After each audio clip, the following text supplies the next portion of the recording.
I'm going to share a John Deere 1500 series input shaft update with you.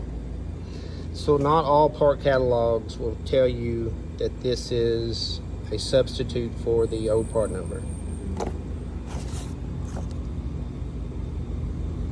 We know that it is because it's what we install in all of ours. So what makes the 1500 axle fail is that you've got this female shaft, and the new style has more oil imports, so better oil flow is better.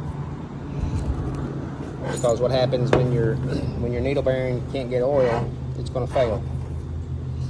So the new shaft, or the updated shaft, has some large fat O-rings on it. There's our O-ring number.